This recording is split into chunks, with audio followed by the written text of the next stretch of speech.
And the drama continues today. Welcome back to the world's greatest race course. And now good afternoon as we get set for pole day and bump day, all wrapped into one. And 2 hours of practice split into two groups. First, we see those running for the pole. The Fast 12 have the next hour of track availability, and then 4 going for the last row shootout coming up in the second hour at 1 p.m. This is the car that I think is the best of the bunch outside of Team Penske, except Alexander Rossi has to lift there in turn 1 with big understeer. But I think this thing is bad fast outside of those top 3 cars from yesterday. It's a little scrubby coming off turn 4 at the front end. And just as I say that, Rossi goes down to make an adjustment with the front bar, but he goes quicker, Kevin. 2:33.1 on lap 2. That's impressive in these conditions. And right now, like his teammate Pato O'Ward, Alexander Rossi flexing some McLaren muscle on the big Sunday for speed. What a day he had yesterday. Did it just a perfect job.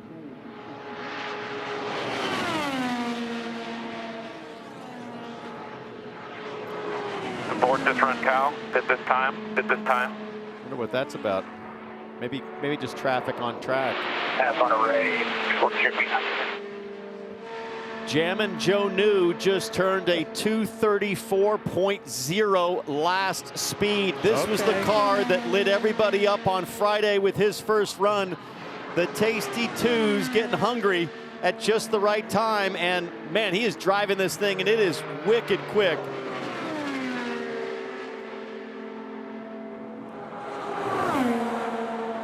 Lap 3 coming up. Can he keep it up? Oh yeah. Just a little bit of drop, still really strong for Josef Newgarden. Gotta love this.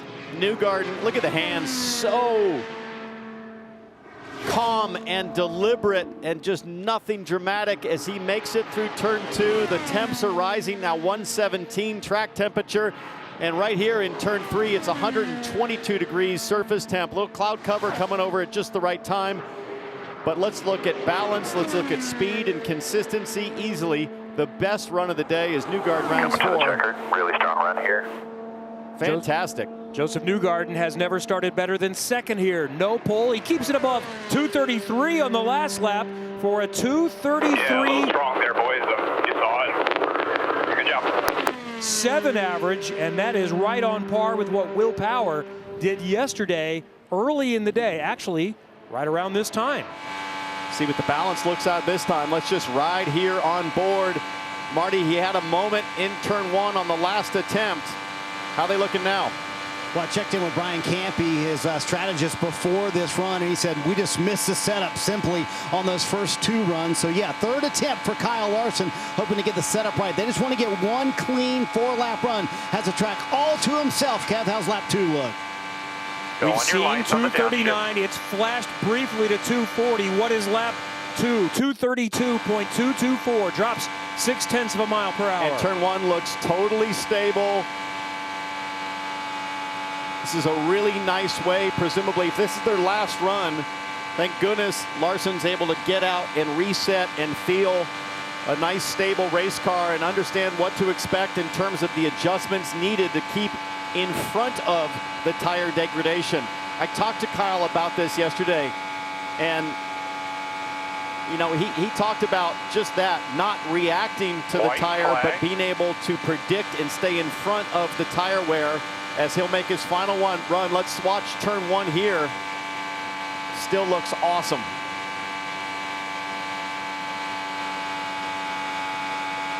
I think he's got less understeer in his car than his teammate Alexander Rossi did. Little hesitancy there with the right hand. He thinks he knows the adjustment he wants. He makes it. Let's see what happens. Looks good.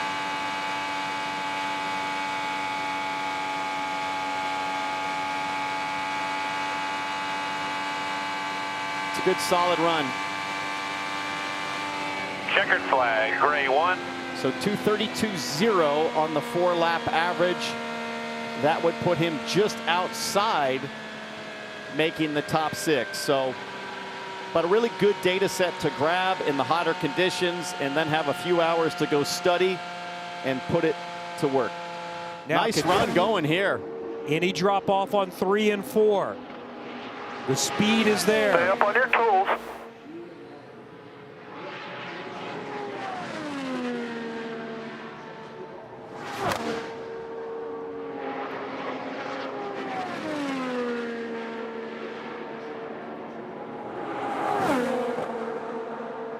Third lap for Katherine Legge.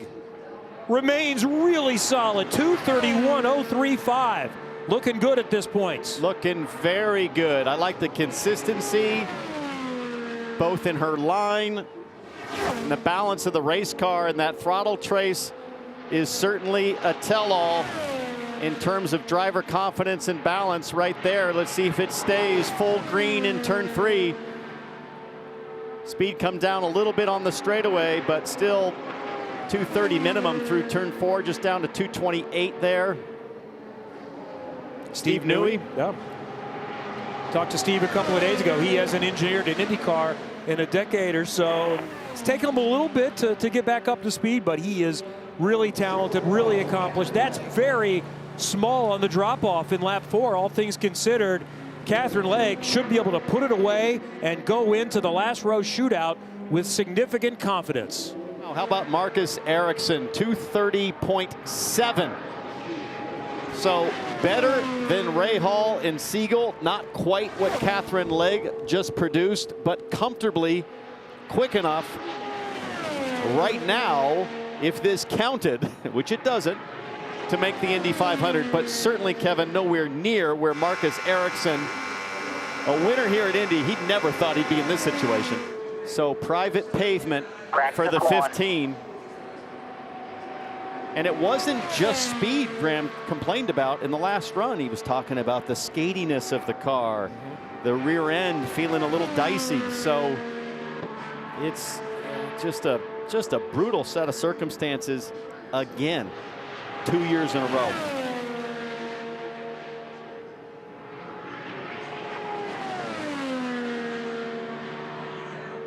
So what can they find?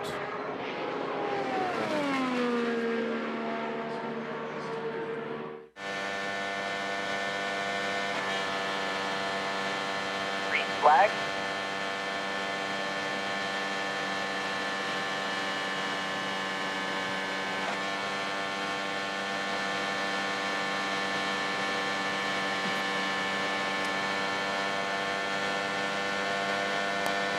So watching those LED lights at the top of the steering wheel, and Graham was complaining before that it wouldn't pull, but I see 236 at the end of the front straightaway, and he was able to pull through 5th gear and take the 6th gear upshift. He'll downshift to 5th gear for the front straightaway. Might be a little bit of a headwind here, but it looks like it's rising all right. Let's see if he grabs 6th gear. Yes, he does.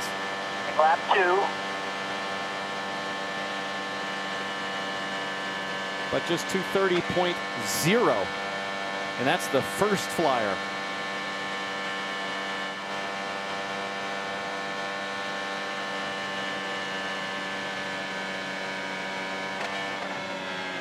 Bails out of it. He's just not trusting the car. Something doesn't feel right. Something's happening. Oh boy. Seems like right rear's gone down or something. Something's happening on right rear suspension. Car's wobbling around.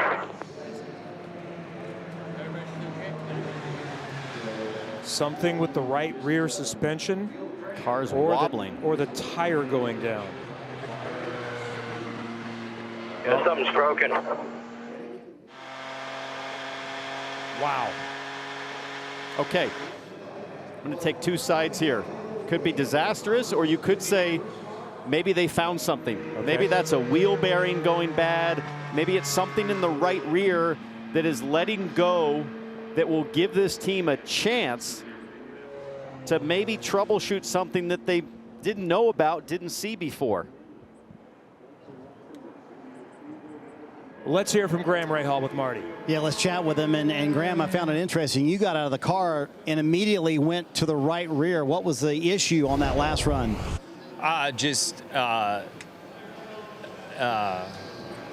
I'm not going to throw anybody under the bus. So we just made a mistake. We made a mistake, and we're very lucky that I caught it because had I continued to push, we probably wouldn't have a race car right now.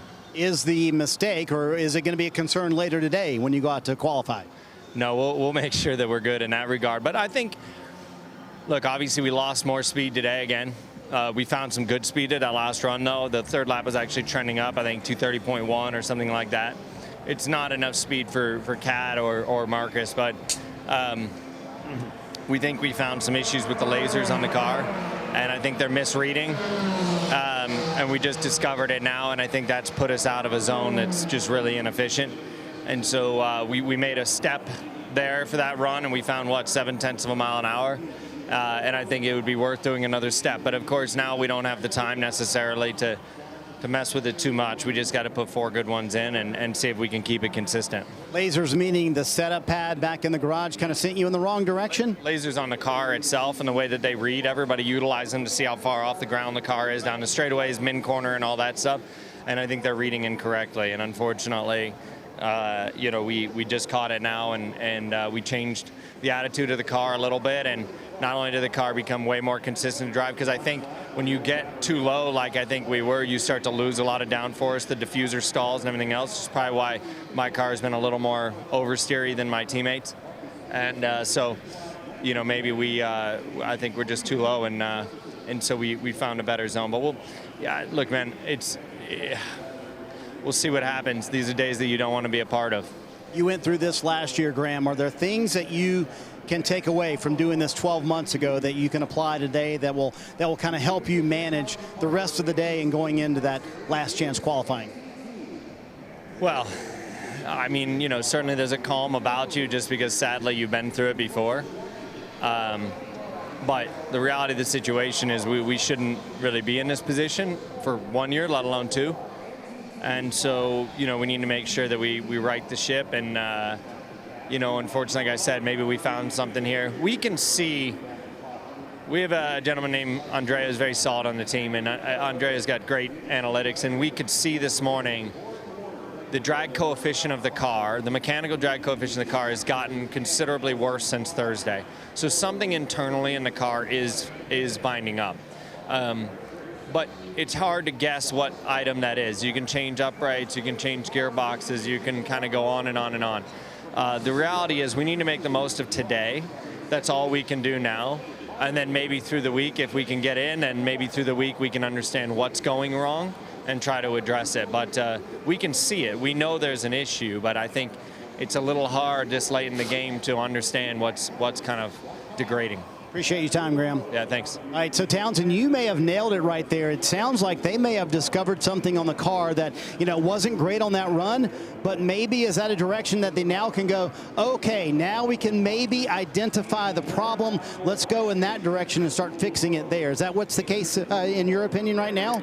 So I think there's multiple issues here, Marty, and I really, really feel for Graham Rahal because this race team, they should be better. Graham was biting his tongue, but this is unacceptable. Hi folks, Lee Diffie from NBC Sports here. If you truly enjoyed what you just watched, you can get more news, interviews, and highlights by subscribing to the Motorsports on NBC YouTube page. You can get it all, so go for it.